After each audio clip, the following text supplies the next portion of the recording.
man I enjoy talking to every week, and I'm on. Dr. Vincent, good afternoon. How are you? I'm very well, Richard. Good afternoon to you and to everyone who's listening. It's going to be bad if we come on and say, I say, hi, Vincent, how are you? And go, I'm pretty average today, Richard. Not that good, Well, I guess that's important to acknowledge, too, when you're not feeling very good. However, I am a glass half full person, so I always believe that there's always a silver lining in everything. Say, for example, I woke up feeling pretty average today because of the rain and everything. But then I thought, hey, I'm going to talk to Richard at 2 o'clock. So that's a positive. So all in all, I'm good. Well, thanks for that. It's very nice of you. Good heavens. Now, today we're going to talk about IBS, aren't we? Yes, irritable bowel syndrome, because 1 in 5 Australians will experience some kind of symptoms of IBS at some point of their life. Some of them are having it worse than others, but 1 in 5. So this is something that is very common. But can't you just take a probiotic and it fixes it all? Well, I wish I can say yes. However, while taking probiotics and taking care of our gut health is part of the management of IBS symptoms, it is something that can go much deeper than that and much more complex than that, because as you probably know, and everyone who knows someone who has IBS, or if you have IBS, you would know that we can't cure IBS. We can only manage it so that the symptoms are not as bad as it can be, because in some cases, people with IBS can actually get their lives disrupted because of this pain, cramp, or even like unexpected trip to the toilet. So this is something that can affect our lives in a significant way, not just a discomfort or not just something that you said, I have IBS, therefore I have to watch what I eat. It goes much deeper than that. I was going to say, and nobody should take medical advice from me. Well, the first step of seeking medical advice or treatment is knowing that you need them. So I think the first step you always have to acknowledge what you know and what you don't know, because otherwise then we can't resolve the situation. Technology, not a problem at all. I'll help you with that. Medical symptoms, that's what we're doctors, and that's where you get proper advice. So what are the symptoms of IBS first? It can vary from diarrhea, constipation, cramping, and bloating. So the trick apologies is that, if you're eating lunch at the moment, so yes. That's a very late lunch. Yeah, I know. But anyway, this is the weekend, so some people, such as myself, probably Saturday is always my sleeping in day. But, what I was going to say just now was that the trick is how to tell the difference between a one-off stomach upset and IBS, when you should seek help and what treatment they are available. So what the general rule of thumb when it comes to differentiating between a one-off upset tummy and an IBS is the frequency of it and also the intensity of it.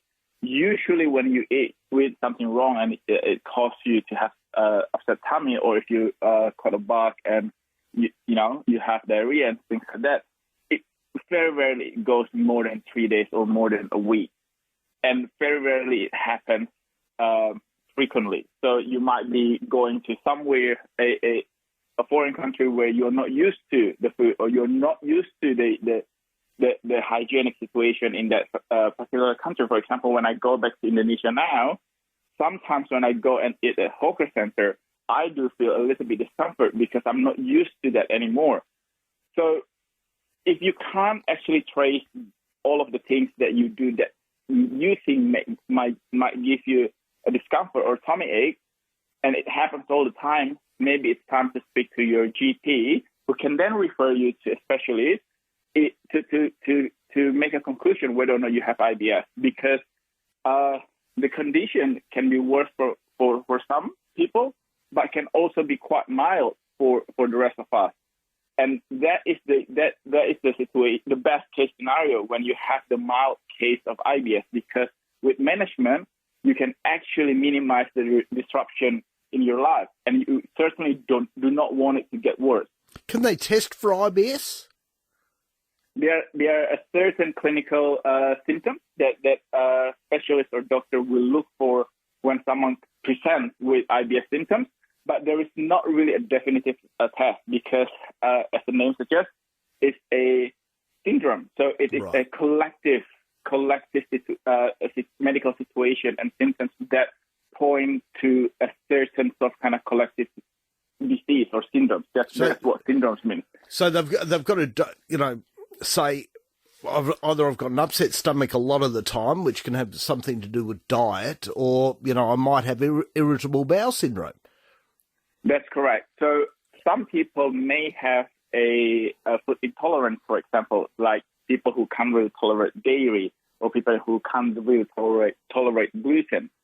And this is very important to make sure that you avoid the foods that you're intolerant to, because sometimes when you persist with eating the food that cause problem in your gut and the digestive health, what happens is that it gets so intense that you can develop IBS. And this is the reason why I always say that 70% of our overall health originates from our tummy, because when our tummy is not happy, the rest of our body is not happy. I mean, it just makes sense to me. Yeah, and it's very important to see a doctor when your symptoms are chronic or ongoing. If you notice anything unusual, such as blood in your stool, you have fever or severe diarrhea, because, usually when you have a food intolerance or when you eat something wrong, it will not be as intense as the symptoms that you will get if you actually have an IBS, a condition. Right. And if you experience unexplained or unintentional weight loss, because while when you have a diarrhea, you have a water loss in your body, you can replenish it very quickly. Yep. But over a period of time, if you lose weight without intentionally doing that, or you can't explain it because you are still eating the portion that you have been eating all this while, you may want to see your GP, because it's not only about the calorie that you lost, but it's also about the micronutrients, the vitamins, the minerals, the amino acids, which, especially in young kids, it can actually impede their growth, or in adults, it can lead to much more serious situations. For example, low iron or loss of calcium and vitamin D. All of this stuff can be very serious. when you're in doubt or when you have any concern, the GP is there for you to go to and take present with your issues, and hopefully they can get to the bottom of it. And, it's all about self-managing then, isn't it? Yes. So if you do know that you have IBS, unfortunately there is no permanent fix. And while taking probiotics can help alleviating some of the symptoms, the most important thing is the self-management treatment. So like I said before, if you do know that you are allergic or intolerant to a certain food, avoid those trigger foods. Eating a balanced diet, eliminate food that's heavily processed, for example, or fried, because those types of foods actually induce inflammation in the body. And when people are experiencing or suffering from IBS, the inflammation rate in the body is actually already very high. This is the reason why it can cause infection. It can cause your body to stop absorbing nutrients.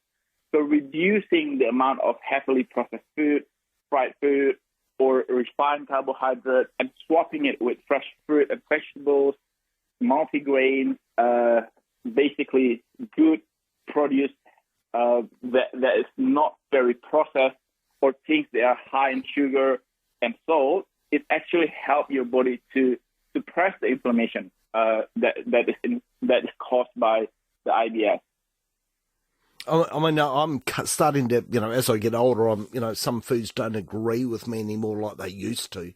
And I found, like milk, I've reduced way down because it just didn't agree with me. So in this case, for example, like you said, you may have had this intolerant towards milk all your life. It's just that when you're younger and our body is much more efficient in managing inflammation, it may not present an issue. But now, as your body is trying to manage inflammation from other sources, it starts to basically cause more issue in the body. So if you do know that you are not able to tolerate dairy in large quantity, maybe avoid dairy when you can. In some cases, if you're lucky and you only have mild symptoms, you may be able to tolerate things like cheese, for example, or butter, but not straight milk. So knowing what food can trigger your symptoms is actually very important, because if you know, it's better to avoid it. And you talk about maintaining a routine. Yes, eating at regular times really help your system to regulate the gut and digestive function.